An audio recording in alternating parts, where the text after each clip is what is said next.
माँ, आज मैंने ये नई छोले की रेसिपी देखी है, चलो ना इसे बनाते हैं। अरे लेकिन आज मैंने गोभी काट कर रख दी है ना।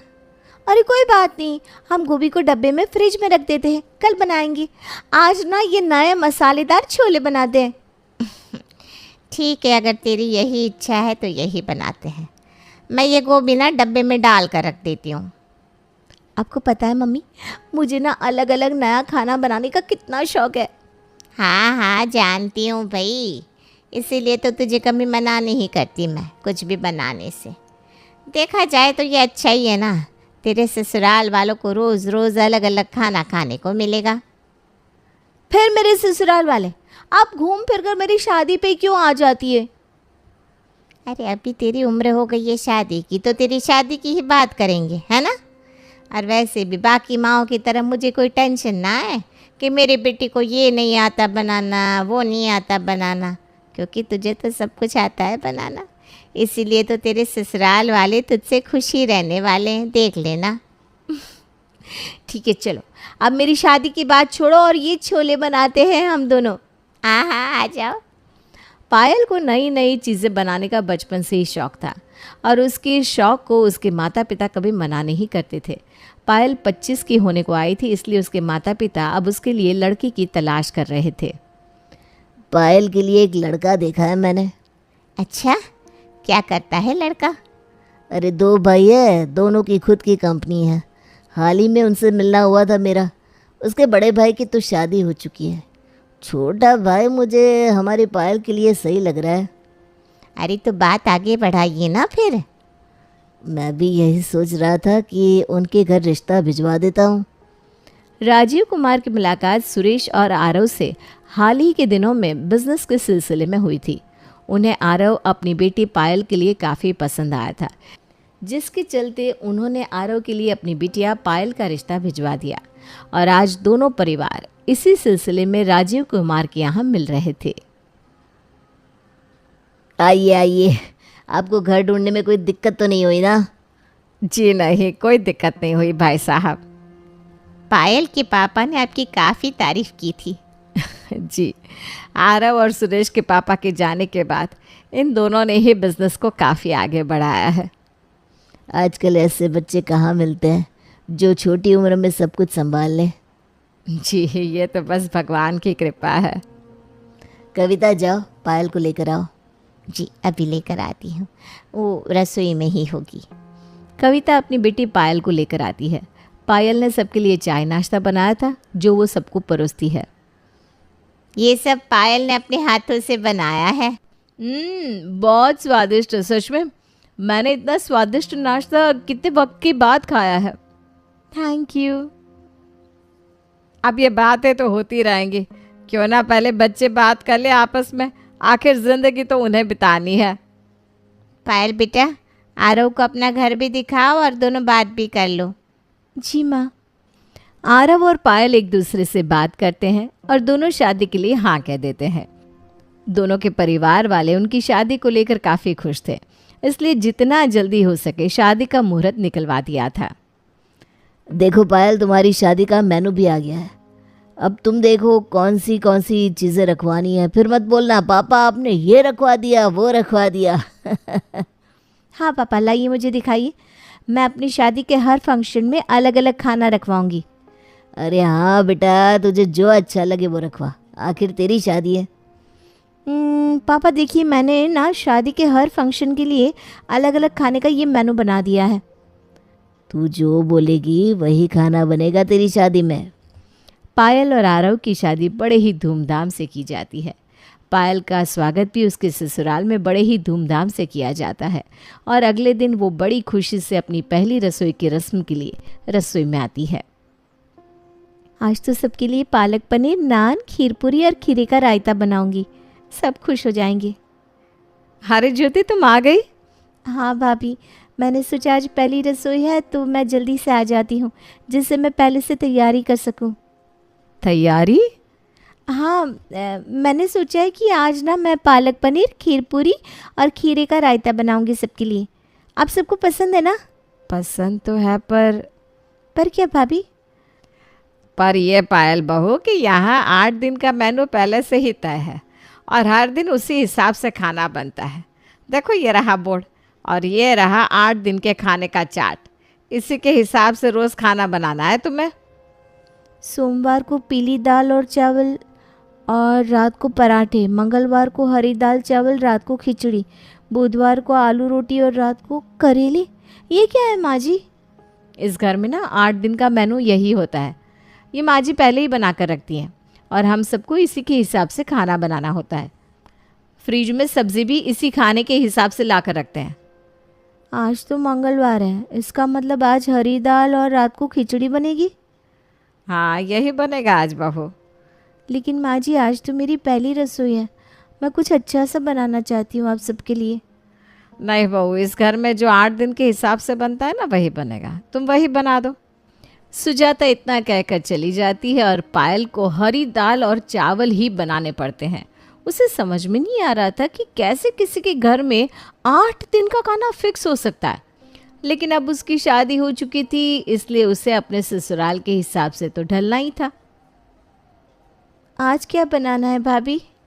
अरे तुम्हें इस घर में आए 2 महीने हो गए ना, अब तो तुम्हें पता भी होगा कि वही बनेगा जो 8 दिन बनता है। अरे भाभी, आप हर हफ्ते 8 दिन फिक्स खाना कैसे खा सकते हैं? सच बताऊं, मेरा मन भी नहीं करता 8 दिन एक जैसा खाना खाने का। लेकिन माँ जी का नियम है और वो उसी के हिसाब से सब्ज़ी और चीज़ लेकर आती है, इसलिए घर में और कुछ बनाने के लिए सामान ही नहीं होता। लेकिन भाभी, माँ जी ऐसा क्यों करती हैं? अरे पहले ऐसा नहीं था। जब मैं शादी करके आई थी ना, तब मैं अलग अलग व्यंजन बनाती थी।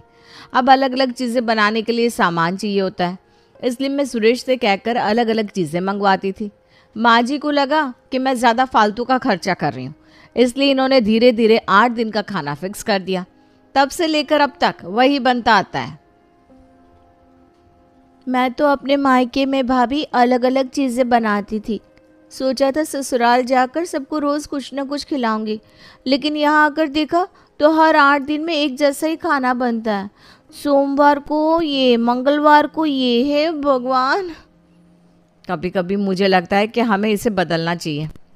भाभी मैं सोच रही थी अभी किसी का जन्मदिन आएगा तो हम ये नियम को बदल दे तो? आप क्या कहती हैं?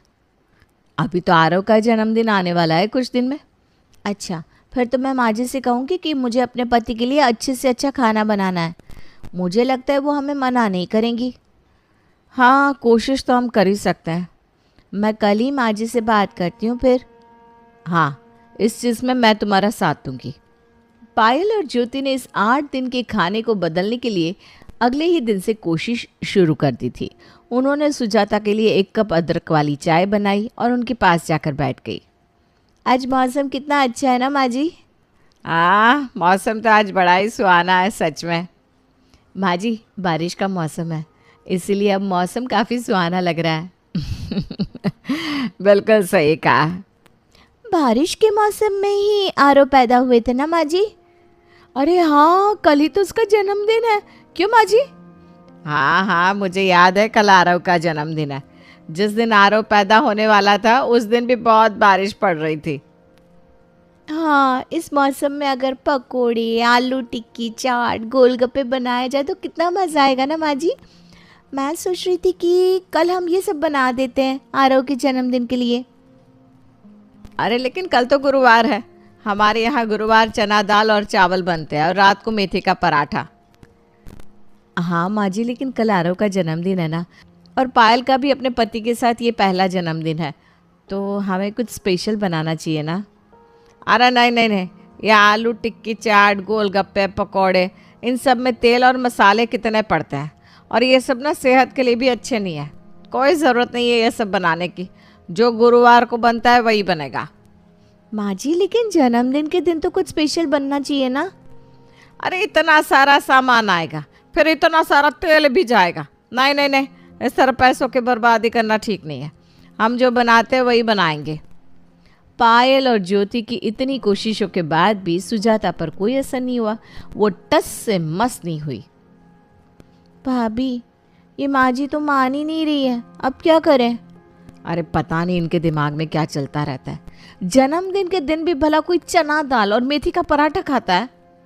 मेरे कितने अरमान थे कि मैं शादी के बाद अपने पति के लिए जन्मदिन पर दावत रखूंगी, रोज़ अलग अलग पकवान बनाऊंगी, लेकिन यहाँ तो मैंने हर हफ्ते एक जैसा ही खाना बनाया है बस।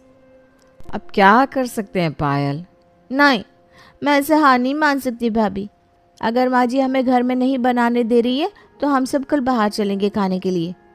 क्या? हाँ भाभी, आप, मैं, आरव और सुरेश भैया हम सब बाहर खाना खाने चलेंगे और आरव का जन्मदिन भी मनाएंगे। अरे लेकिन माँ जी, उनके लिए वही बनेगा जो वो हर हफ्ते बनवाती है। और अगर माँ जी ने पूछा कि हम कहाँ जा रहे हैं तो कह देंगे कि हम रात को टहलने जा रहे हैं। हम सब उनके सामने थोड़ा सा चखने जितना खाना खाएंगे और फिर चारों बाहर जाकर होटल में खाना खाएंगे। सच बताऊं मेरे मुंह में तो अभी से पानी आ रहा है। इतने दिनों से 8 दिन का एक जैसा खाना खा खा के मेरा तो मन ही भर गया है। कल तो हम सब जी भर के खाना खाएंगे। हाँ, और आरव का जन्मदिन भी मनाएंगे। सुजाता अगर जिद्दी थी तो उसकी बहू ने भी अपना नया रास्ता निकाल दिया था। अगले दिन सबने वैसा ही किया। सुजाता के साथ उन्होंने चखने भर जितना खाना खाया और फिर चारों निकल पड़े एक शानदार होटल में खाना खाने के लिए। वाह, कितने दिनों बाद कुछ अच्छा खाया है, मज़ा आ गया। मेरा तो पेट भर गया भैया, लेकिन मन नहीं भर रहा है। कैसे भरेगा? इतने वक्त से 8 दिन का फिक्स खाना खाकर मेरा तो जी ही भर गया था। वही तो बात है, हमने तो माँ जी से बात भी की थी, लेकिन हमेशा की तरह उन्होंने हमारी बात नहीं मानी। आप दोनों माँ जी से बात क्यों नहीं करते इस बारे में? तुम्हें क्या लगता है, हमें अच्छा लगता है क्या रोज़ 8 दिन फिक्स खाना खाना? हमने कई बार उनसे बात करने की कोशिश की है, लेकिन उनके मन में खर्चे को लेकर पता नहीं कौन सा भूत बैठ गया है जो निकलता ही नहीं। अरे मैंने तो उनसे ये भी कहा था कि हम हर महीने घर खर्च भी बढ़ा देते हैं, उन्हें ज़्यादा पैसे दे दिया करेंगे, लेकिन फिर भी नहीं मानी। अब तो हमारे ऑफिस के सारे कर्मचारियों को भी पता है कि किस दिन कौन सा खाना खाते हैं हम। और नहीं तो क्या, अभी तो वो लोग ये कहकर गुरुवार को याद करते हैं, अरे आज तो चना दाल डे है ना। मुझे लगता है कि हम चारों को मिलकर इस चीज़ को सुलझाना ही होगा। अरे लेकिन माँ बहुत जिद्दी है, वो ऐसे नहीं मानेंगी। अगर घी सीधी उंगली से नहीं निकल रहा है तो हमें उंगली टेढ़ी करनी होगी। नहीं भाभी, हमें घी का डब्बा ही उल्टा करना होगा, तब हमारा काम बनेगा। अरे तुम क्या करने की सोच रही हो पायल? आप बस देखती जाइए भाभी। अगले दिन रोज की तरह पायल और ज्योति रसोई में जाती है। सुजाता को आज चाय नहीं मिली थी, इसलिए वो भी रसोई में आती है, लेकिन रसोई के बाहर ही उसे ज्योति और पायल की बातें सुनने को मिलती है। क्या बात कर रही हो पायल, तुम सच कह रही हो? हाँ भाभी, मैं सच कह रही हूँ। जैसे ही मेरे पापा को पता चला कि वो लोग मेरी मौसी की बेटी के साथ ये कर रहे हैं, तो वो सीधा उसके घर पहुंच गए और उन्होंने उन्हें इतना सुनाया कि पूछिए मत। अरे ऐसा क्या किया था तुम्हारी मौसी की बेटी के साथ उसके ससुराल वालों ने? अरे भाभी, उसके ससुराल में उसे उसकी पसंद का खाना ही नहीं मिलता था, इसलिए बहुत कमज़ोर हो गई थी। बस मेरे पापा को जैसे ही पता चला, वो चले गए अपने पुलिस दोस्त को लेकर वहाँ। फिर क्या था, उसके ससुराल वाले सीधे हो गए मेरे पापा और उनके दोस्त को देखकर। अब तो मेरी मौसी की लड़की की पसंद का ही खाना बनता है वहाँ। हाँ, अब पुलिस दोस्त होगा तो किसे डर नहीं लगेगा भला। वैसे तुम भी ना बहुत कमज़ोर हो गई हो जब से तुम्हारी शादी हुई है पायल। हाँ, मेरे पापा ने अभी मुझे देखा नहीं है ना, नहीं तो उन्हें भी मेरी चिंता होने लगती। पायल और ज्योति की बात सुनकर सुजाता आ गई टेंशन में। उसे अपना डर सताने लगा और वो बड़े प्यार से दोनों बहुओं के पास आई। अरे ये क्या बना रही हो? माँ जी आज शुक्रवार है ना, तो मूंग दाल बना रहे हैं। अरे क्या रोज रोज तुम 8 दिन का मेनू बनाती रहती हो, कुछ अलग सा चटपटा सा बनाओ ना, खुद भी खाओ और हमें भी खिलाओ। लेकिन माँ जी 8 दिन खाने का मेनू? अरे भाड़ में गया मेनू, तुम कितनी कमज़ोर हो गई है जब से शादी हुई है। अब से कुछ नया नया बनाओ और खाओ। हम अभी सारा सामान लेकर आते हैं बाजार से। ठीक है माँ जी, आप सामान लेकर आइए, आज हम छोले भटूरे बना देते हैं। हाँ हाँ, अभी आते हैं सामान लेकर। तुम्हारे पापा का फ़ोन आए तो कहना कि तुम्हारे ससुराल में बहुत कुछ बनता है ना बहू? जी माँ जी, कह दूंगी। कैसा लगा मेरा दाव भाभी? मान गए आपके देवरानी जी, अब तो 8 दिन अलग अलग पकवान बनाएंगे।